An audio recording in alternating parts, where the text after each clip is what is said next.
Summer வந்தாச்சு. What's your plan for this holiday? எங்க கிட்ட விட்டுருங்க, நாங்க பாத்துக்கிறோம். V G T holidays. GT Holidays, South India's #1 travel brand. பாஜக முன்னாள் மாநில தலைவர் அண்ணாமலை செய்தியாளர்களை சந்தித்து வருகிறார், பார்க்கலாம். ஆனா உள்துறை செயலாளர் நடத்தக்கூடிய பத்திரிகையாளர் சந்திப்புல 2021 தமிழகத்துல 1597 கொலைகள்னு சொன்னா பிரஸ் மீட்டர் அவங்க சொல்ற நம்பரே கிட்டத்தட்ட 89 கொலைகளை குறைச்சு சொல்றாங்க. 2023 தரவுகள் மத்திய அரசுக்கு அவங்க கொடுக்கல, 2024 தரவுகள் மத்திய அரசு கொடுக்கல, 2025 தரவுகள் மத்திய அரசுக்கு அவங்க கொடுக்கல. அதனாலதான் NCRB பப்ளிஷ் பண்ணல. அதனால இவங்களா உட்கார்ந்துகிட்டு பப்ளிஷ் ஆகாத ஒரு தரவு நாம ஃபேக்ட் செக் பண்ண முடியாது. மத்திய அரசு கொடுத்திருந்தா பத்திரிகை நண்பர்கள் நீங்க டவுன்லோட் பண்ணி கிராஸ் செக் பண்ணுவீங்க. எதுவுமே செக் பண்ண முடியாம இவங்களா சேர்ந்து அடிச்சுடுறாங்க. 5 வருஷமும் சேர்ந்து 8008, 5 வருஷமும் சேர்ந்து போக்சோ வழக்கு 39,900 இப்படின்னு அவங்க சொல்றதுல எங்களுக்கு நம்பிக்கை கிடையாது. அதனால் திராவிட முன்னேற்ற கழக அரசு அதிகாரிகளையும் தவறா பயன்படுத்தலாம். அதிகாரிகள் மீது பிரஷரை கொடுத்து நீங்கெல்லாம் பிரஸ் மீட் வச்சு சமாளிங்க. இது முதலமைச்சர் அவர்கள் பத்திரிகையாளர் சந்திப்பு நடத்தி நீங்க சொல்லுங்க. உள்துறை அமைச்சர், உள்துறை செயலாளரா முதலமைச்சர் அவர்களா? ஒரு பக்கம் பொய்ய சொல்றீங்க, ஒரு பக்கம் இருக்கக்கூடிய தரவுகளை திருச்சி சொல்றீங்க, இன்னொரு பக்கம் விளாத்திக்குளம் போன்ற பகுதியில் அந்த சென்சிட்டிவ் நேச்சர் ஆஃப் கிரைமுக்கு முக்கியத்துவம் கொடுக்காம இருக்கிறீங்க. இன்னொரு பக்கம் காவல்துறை தப்பு செஞ்சிருக்கிறாங்க, சீரமைப்பதற்கான எந்த முயற்சி நீங்க எடுக்கல. கடைசியாக நம்முடைய தேசிய ஜனநாயக கூட்டணி அனைத்து இந்திய அண்ணா திராவிட முன்னேற்ற கழகத்தினுடைய பொதுச் செயலாளர் எடப்பாடி பழனிசாமி அவர்கள் இன்னைக்கு தேசிய ஜனநாயக கூட்டணி ஒன்றாக இணைந்து தமிழகத்தில் 17ஆம் தேதி வேறு வேறு ஊர்களில் ஒரே நாளில் நம்முடைய தலைவர்கள் தொண்டர்கள் எல்லோரும் இணைந்து திராவிட முன்னேற்ற கழகத்தினுடைய ஆட்சியில் பெண்களுக்கு எதிராக, குழந்தைகளுக்கு எதிராக நடந்து கொண்டிருக்கக்கூடிய வன்கொடுமைகளை மக்களிடம் எடுத்து சொல்லணும். பாதுகாப்பில்லாத சூழ்நிலை. கிருஷ்ணகிரி 2.5 வயசு குழந்தை, இங்க 17 வயசு குழந்தை பாப்பா விளாத்திக்குளம், 65 வயது மூதாட்டி, எங்கேயும் யாருக்கும் நிம்மதி இல்லாத ஒரு சூழ்நிலை. இதையெல்லாம் ஒரு மிகப்பெரிய ஒரு கண்டன ஆர்ப்பாட்டமாக தமிழகத்தில் வேறு வேறு இடத்துல நம்முடைய தலைவர்கள் நடத்திருக்கின்றார்கள். கோயம்புத்தூர்ல அண்ணன் வேலுமணி அவர்களோடு இணைந்து நானும் இந்த போராட்டத்தில் இருக்கேன். நம்முடைய தலைவர்கள் எல்லோரும் இந்த போராட்டத்தில் இருக்கிறாங்க. அதே போல சென்னையில் அண்ணன் எடப்பாடி பழனிசாமி அவர்கள் இருக்கிறாங்க. அதே போல மதுரையில் அண்ணன் நயினார் நாகேந்திரன் அவர்கள், திருப்பூர்ல வானதி ஸ்ரீனிவாசன் அக்கா அந்த போராட்டத்தில் கலந்துக்கிறாங்க, திருநெல்வேலியில தமிழிசை சவுந்தரராஜன் அக்கா கலந்துக்கிறாங்க. அதே போல அண்ணன் டிடிவி தினகரன் அவர்கள், அண்ணன் அன்புமணி ராமதாஸ் அவர்கள் கடலூர் வேறு வேறு பகுதியில் எல்லாருமே போராட்டத்தில் கலந்துக்கிறாங்க. இது நிச்சயமாக தமிழகத்தில் பெண்களுக்கு எதிரான இந்த குற்றங்கள் தொடர்ந்து அதிகமாகிக் கொண்டிருப்பதை ஒரு கூட்டணியாக இணைந்து ஒரு மாபெரும் ஒரு போராட்டத்தை நாம் முன்னெடுக்கின்றோம். அதற்கு பொதுமக்களுடைய ஆதரவையும் கூட இந்த நேரத்தில் பத்திரிகை நண்பர்கள் மூலமாக நாங்கள் கோருகின்றோம். கோயம்புத்தூர்ல 17ஆம் தேதி நடக்கக்கூடிய இந்த போராட்டத்திற்கு நம்முடைய தாய்மார்கள், சகோதரிகள் பெரும் திரளாக நீங்கள் பங்கேற்க வேண்டும் என்கின்ற வேண்டுகோளையும் உங்களுக்கு இந்த நேரத்தில் வைக்கிறோம். இதை தாண்டி உங்களுக்கு இருக்கிற கேள்வியில பதில் சொல்லிட்டு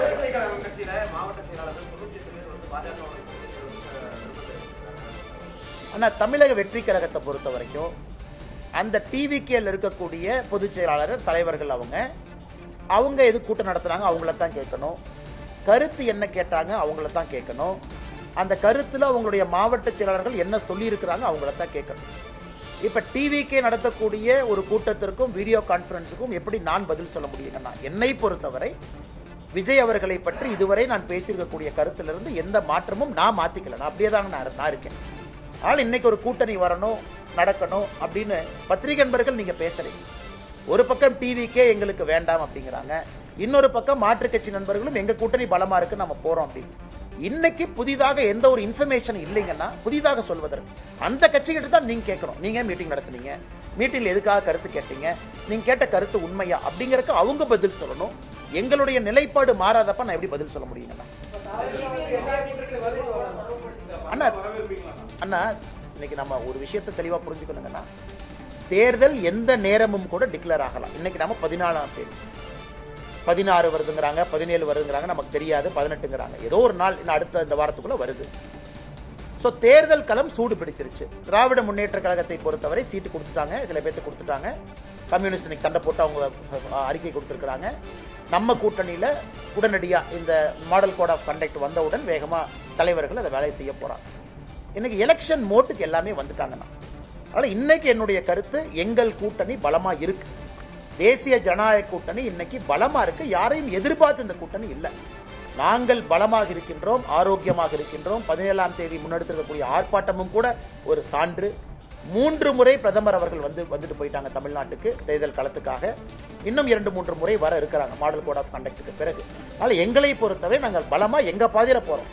மற்ற கட்சிகள் கூட்டணி வேணும்னு நினைக்கிறாங்க, மற்ற கட்சிகள் இன்டர்னல் மீட்டிங் போட்டு கேட்கறாங்கன்னா அந்த கட்சிகள் தான் பதில் சொல்லணும். எங்க நிலைப்பாட்டில் எந்த மாற்றம் இல்லை, நாங்க அதே நிலைப்பாட்டில் தான் நாங்க இருக்கோம். ஆனா நான் கொடுக்கக்கூடிய இடத்துலையும் இல்லை, வாங்கக்கூடிய இடத்துலையும் நான் இல்லைங்கண்ணா. கொடுக்கக்கூடிய இடத்துல சில தலைவர்கள் இருக்கிறாங்க, வாங்கக்கூடிய இடத்துல சில தலைவர்கள் இருக்கிறாங்க. அதனால இந்த இரண்டுக்கும் இடைப்பட்ட கருத்தாக ஏன் கருத்து நான் என்ன சொல்றதுங்கண்ணா?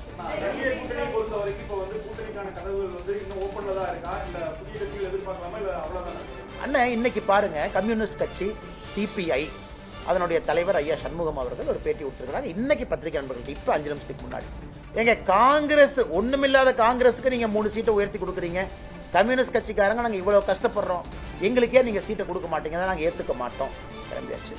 அண்ணன் வைகோ அவர்களுக்கு ரொம்ப கஷ்டப்பட்டு அன்னைக்கு சிரிக்கிறார் வைகோ அண்ணன். 4 தொகுதிகள் அப்படிங்கிறாரு. இது எப்படி இருந்த வைகோ அண்ணன் எப்படி ஆயிட்டார்? எப்படிப்பட்ட ஒரு மனிதர், எத்தனை தொகுதியில் நின்றவர், தமிழ்நாட்டு அரசியலே மாற்ற வேண்டும் நினைத்தவரை எனக்கு சீட்டையெல்லாம் குறைச்சு அந்த நாளிலையும் அடுத்து சொல்றாரு 3 உதயசூரியன் சின்னம், 1 எங்கள் சின்னம். எனக்கு வைகோ ஐயாவை பார்க்கறக்கே ரொம்ப கஷ்டமா இருந்துச்சு. நம்ம கொங்கு கட்சி இந்த பகுதியில் நிற்கக்கூடியவங்க 3 கம்பீரமா 3 சீட்னு இருந்தாங்க, இன்னைக்கு அவங்களையும் 2 சீட்ல உட்கார வச்சிருக்காங்க. அதனால இன்னைக்கு அந்த கூட்டணியிலிருந்து தலைவர்கள் வெளியே வருவதை நான் பார்க்கிறேன். ஏன்னா திருமாவளவன் அண்ணன் இன்னைக்கு என்னை பொறுத்தவரை திருமாவளவன் அண்ணன் கண்டிப்பா இவங்களுக்கு ஒரு 6 சீட்டுக்கோ 7 சீட்டுக்கோ அவர் ஏத்துக்கு போறது கிடையவே கிடையாது. அதனால திருமாவளவன் அண்ணன் கண்டிப்பா அசமாதானத்தில் இருக்காங்க, கம்யூனிஸ்ட் அசமாதானத்தில் இருக்கிறாங்க. அவங்களாம் என்ன பண்ணுவாங்கன்னு தெரியாதுங்க. வெளியே வந்து வேற கூட்டணிக்கு போறாங்களா தனியா நிக்கிறாங்களான்னு தெரியாது. ஸோ திராவிட முன்னேற்ற கழகத்தை பொறுத்த வரைக்கும் அறிவாலயத்துக்கு வெளியே இன்னைக்கு இந்தியா போஸ்ட் மேனே பயத்தில் இருக்கான். ஆனால் போனோம்னா நமக்கு ஒரு சீட் கொடுத்துருவாங்களாட்டுக்கு அந்த பக்கமே நான் போக மாட்டேன். ஸோ யார் வந்தாலும் கூட பிடிச்சி 1 சீட்டு 2 சீட்டுன்னு கொடுத்து அவர்களோடு இத்தனை காலமா பயணம் பண்ணவங்களுக்கு 2 சீட்டு 3 சீட்டுன்னு குறைக்கும் பொழுது எந்த விதத்தில் நியாயம்னு தலைவர்கள் கேட்கறாங்க. அதனால கூட்டணியில் மாற்றம் வருமானு கேட்டீங்க, வருவதற்கான வாய்ப்பு இருக்கு. ஏன்னா திமுகவுடைய கூட்டணி நம்ம பார்த்துக்கிட்டு இருக்கோம், உள்ள இருக்கக்கூடிய சலசலப்பை பார்க்கிறோம். தேர்தல் எப்பொழுதுமே நெருங்கும் பொழுது ஒரு ஃபைனல் ட்விஸ்ட் எப்பவுமே தமிழக அரசியல் இருக்கும். தமிழக அரசியல்ல எல்லா முறையும் தேர்தல் ஜஸ்ட் டிக்ளேர் ஆகிறதுக்கு முன்னாடி ஒரு ஃபைனல் ட்விஸ்ட் இருக்கும். இந்த டைம் என்ன ட்விஸ்ட்னு பொறுத்திருந்து பார்க்கலாம். என்னங்கண்ணா?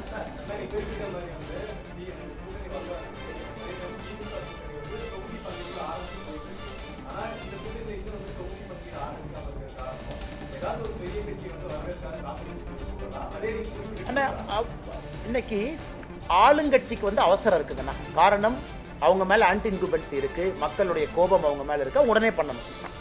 ஆனா எதிர்கட்சியை பொறுத்தவரை அந்த அவசரம் கிடையாது. 2021 அன்னைக்கு அதிமுக ஆளுங்கட்சியாக இருந்த பொழுது கூட தேர்தல் அறிவிப்பு வந்த பிறகுதான் பாரதிய ஜனதா கட்சிக்கு தொகுதி பங்கீடு எங்க நிக்கணும் அப்படின்லாம் வந்துச்சுன்னா. ஸோ எங்களை பொறுத்தவரை யாருக்கும் எந்த அவசரமும் இல்லை. எல்லா இடத்துல எல்லாரும் வேலை செய்யறோம். உதாரணத்துக்கு நேற்று நான் தொண்டாமுத்தூர் பகுதியில் அண்ணன் வேலுமணி அவர்களோடு பிரச்சாரத்தில் இருந்தோம், வேறு பகுதியில் பிரச்சாரம் பண்ணிக்கிட்டு இருக்கோம். ஸோ நாங்கள் தொண்டாமுத்தூர் வேலுமணி என்ன அங்கே பிஜேபி நிற்கல அப்படியெல்லாம் இல்லை. வேலுமணி நிற்கிறாங்க, தேசிய ஜனநாயக கூட்டணி பாரதிய ஜனதா கட்சியும் நாமளும் ஓட்டு போடணும், எல்லாத்தையும் ஒருங்கிணைக்கணும், நாம கூட்டம் போறோம். அதனால எங்களுக்கு எந்த அவசரமும் இல்லை. நாங்கள் எங்களுடைய டைம் லைன்ல சரியான முறையில் போயிட்டு இருக்கோம். மேபி எங்களுடைய தலைவர்கள் மோடி ஐயா வரணும்னு நினைச்சாங்க, 3 மீட்டிங்கும் மோடி ஐயா முடித்து வைக்க வேண்டும் என்று நினைத்தார்கள், அது நடந்துருச்சு. அதன் பிறகு பாரதிய ஜனதா கட்சி இன்டர்னல் அசஸ்மெண்ட் அதையும் எங்களுடைய அகில இந்திய தலைவர்கள் செஞ்சிட்டு இருக்கிறாங்க. எந்த தொகுதி, யாரு தொகுதிக்கான வேட்பாளர் யார், அந்த அசஸ்மெண்ட்டையும் நயினார் அண்ணா தலைமையில் ஒரு டீம் எடுத்துக்கிட்டு இருக்காங்க. ஸோ நாங்க சரியான டைம் லைன் இருக்கோம், எங்களுக்கு எந்த அவசரம் இல்லைங்க.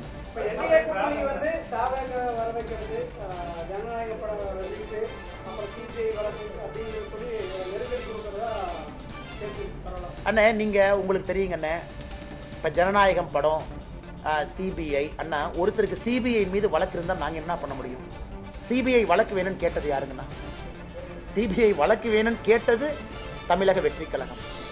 அவங்க கேட்கறாங்களே, நாங்களும் சப்போர்ட் பண்ணோம். தமிழக வெற்றி கழகமும் கேட்கறாங்க, தமிழ்நாடு சிபிசிஐடி சரியா இன்வெஸ்டிகேட் பண்ண மாட்டாங்க, சிபிஐக்கு கொடுங்கன்னு. சிபிஐ வழக்கு வேண்டும் என்று கேட்டது தமிழக வெற்றி கழகம். இன்னைக்கு நீங்க என்ன சொல்றீங்க? அந்த சிபிஐ வச்சு டிவிகேவை பயமுறுத்துறீங்கன்னா நாங்க எப்படி அந்த கருத்தை ஏற்றுக்க முடியும்? ஏன் 4 மாதங்களுக்கு முன்பு டிவிகே கேட்கும் போதே அவங்களுக்கு தெரியுமல்ல. அதனால அவர்களுக்கும் அந்த நம்பிக்கை, சிபிஐ பொறுத்தவரை இண்டிபெண்டன்ட் ஏஜென்சின்னு அவங்க கேட்டிருக்கிறாங்க. அது இண்டிபெண்டன்ட் ஏஜென்சியா இருக்கட்டும். ஜனநாயகத்தை பொறுத்தவரை இன்னைக்கு விஜயே கருத்து சொல்ல, நான் என்ன கருத்து சொல்றேன் சொல்லுங்க. விஜய் அவங்க பத்திரிகையாளர் சந்திப்பு எத்தனை பொதுக்கூட்டத்துக்கு வர்றாங்க, எத்தனை இடத்துல பேசுறாங்க, ஈரோடு வேறு வேறு பகுதியில் பேசிட்டார், நிறைய இடத்துல பேசிட்டார். ஏதாவது ஒரு இடத்துல விஜய் அவர்கள் ஜனநாயகத்தை பத்தி பேசட்டும், படத்தை பத்தி பேசட்டும், என்ன பிரச்சனை பேசணும், அதன் பிறகு என் கருத்தை சொல்றாங்க. நான் படத்துல நடிச்ச ஒரு நடிகர் பாரதிய ஜனதா கட்சி பிரச்சனை பண்ணுச்சுன்னு சொல்லட்டும், பாரதிய ஜனதா கட்சி தூண்டுட்டுன்னு சொல்லட்டும், எங்கேயுமே சொல்லல. சிபிஎஃப்சிக்கும் ப்ரொடக்ஷன் கம்பெனிக்கும் இருக்கக்கூடிய பிரச்சனை, சிபிஎஃப்சியினுடைய ரிவ்யூ கமிட்டி, ஸ்கிரீனிங் கமிட்டி, அது ஒரு மாதிரி போயிட்டு இருக்கு, கோர்ட் இன்டர்ஃபியர் ஆயிருக்கு. இதுல எல்லோருமே மத்திய அரசு பாரதிய ஜனதா கட்சியின் குற்றம் சுமத்தினா எங்க சொல்ல முடியும்? யாராச்சும் குற்றம் சுமத்தினா பதில் சொல்லலாம்.